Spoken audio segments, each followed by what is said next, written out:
So example 2 is working backwards. So up to this point, we had always started with an equation and then generated information from there. We're doing the reverse. We are asked to write the equation. Okay, so again, remembering the vertex form is y equals a x minus p squared plus q, where p is your x value and q is your y value, and together they make your vertex. That is a very helpful piece of information, and it makes it a lot easier in terms of plugging in some information. What we also need to watch out for, though, is that we always need to check for our a value. Okay, and so that's why we're always going to be given at least one other point so that we can actually plug some numbers in and calculate a from there.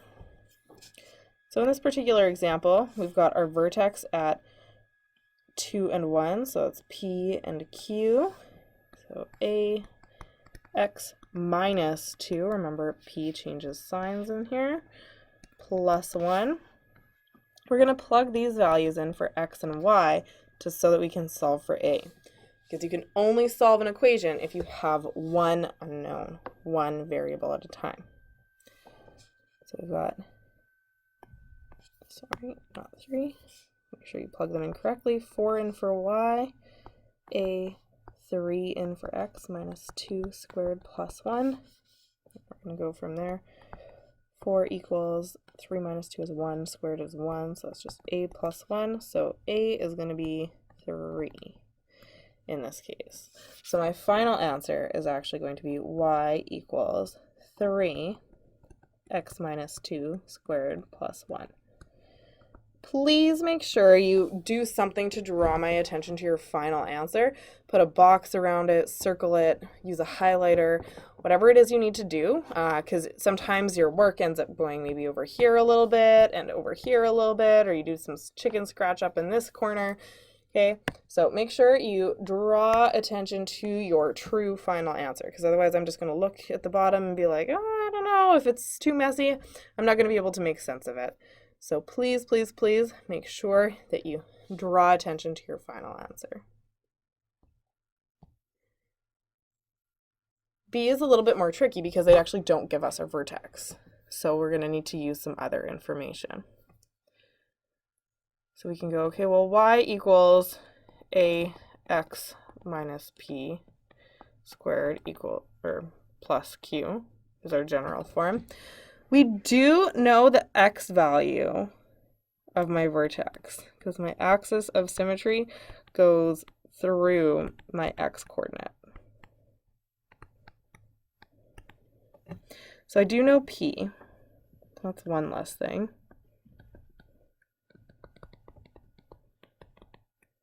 But I'm not going to be able to do anything else from here. So then why did they give us 2 points?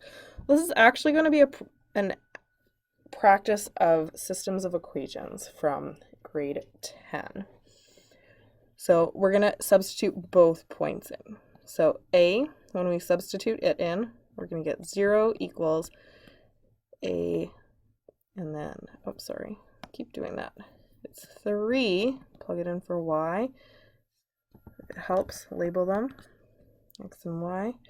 0 plus 1 squared plus q. If I simplify this equation, I get 3 equals a plus q. For b, if I plug in those coordinates, x and y, I'm going to get 9. Make sure you put the right value in for y. A times -3 plus 1 squared plus q. And if I simplify that, I'll make sure that looks like a q. We've got 9 equals -3 plus 1 is -2 squared is 4a plus q. So we've got these two sort of different looking equations. They've got two variables still, but at least there's no squares. we know how to handle this. It might just be a little bit rusty. So I'm going to do this by substitution.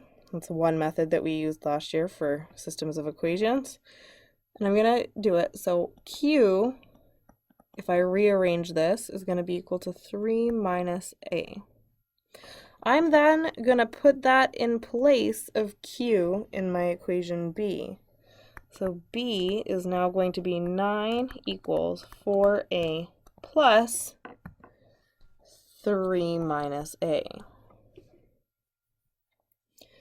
From here, I can simplify and solve for A because now I only have one variable. I could not solve these two equations on their own because they both had two unknowns in them. So there's no way of isolating one unknown and getting that statement of A equals or Q equals. But now I can. So 4 minus 1 is 3 A's. Move the 3 over here. 9 minus 3 is going to be 6. Divide by 3. A is positive 2. So that's check. 2 goes in here. I already put in negative 1 for P. Now finally I do still need to solve for Q. And I can go back just to this equation here.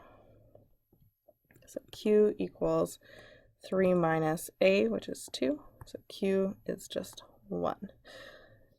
I am not done yet because I have to write the equation for my parabola, my quadratic equation. So I finally get around to filling my vertex form in. X plus 1 squared, and then I'm going to add 1 for Q. So there we see A showing up here. P is from the original question. And plus 1 is coming from when we solved for Q.